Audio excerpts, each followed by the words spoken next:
Hello, welcome back to my channel. Today I'm back with another book review, and today we're looking at If He Had Been With Me by Nowlin. This is like a sad teenager's diary. It's not a diary, but when you read it, it feels like you're reading a diary.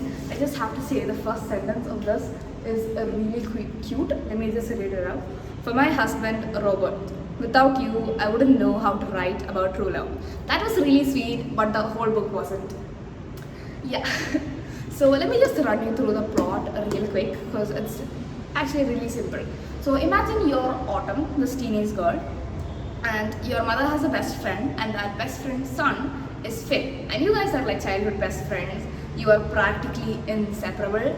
But in high school, you guys have a massive fallout and you guys grew apart a lot.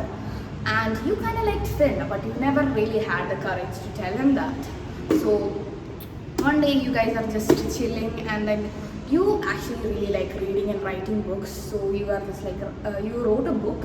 It expresses your feelings through characters that you've made up.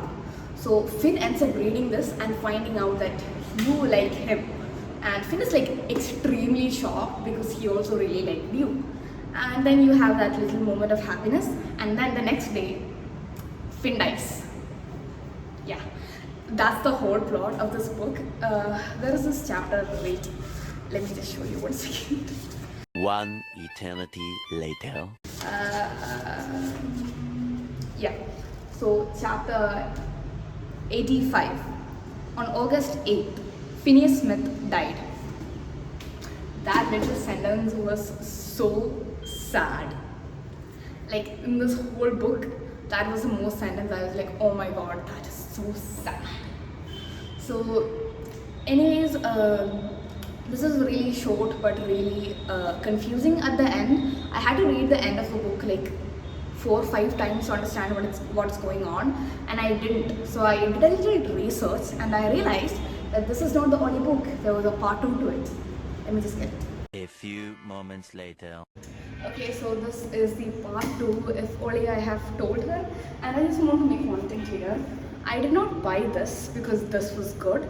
I bought this because I did not understand the ending of this book. Just want to say that. But this was way better than the first book. This has 3 perspectives.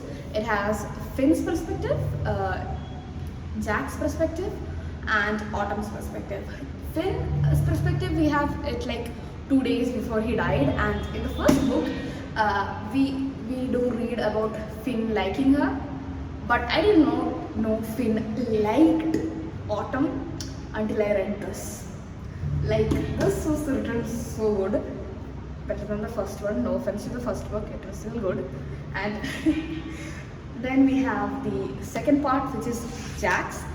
And I just have to say that was absolutely nice, because I think I liked that because I thought I connected to the character, even though no, I do not have a dead best friend and I do not wish to.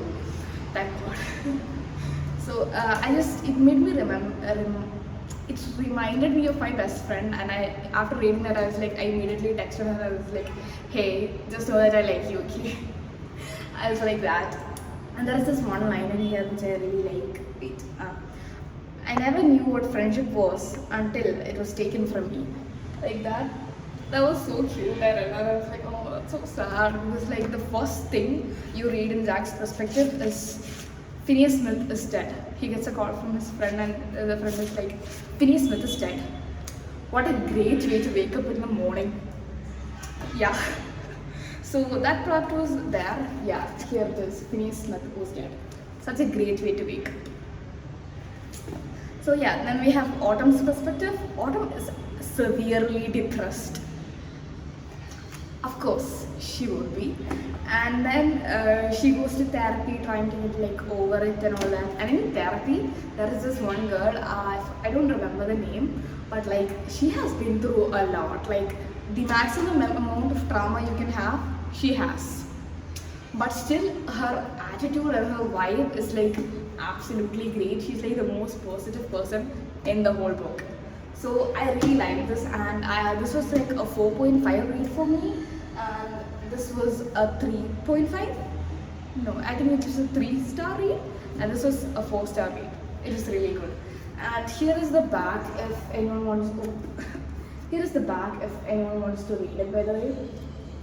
So, would I recommend you to read these books?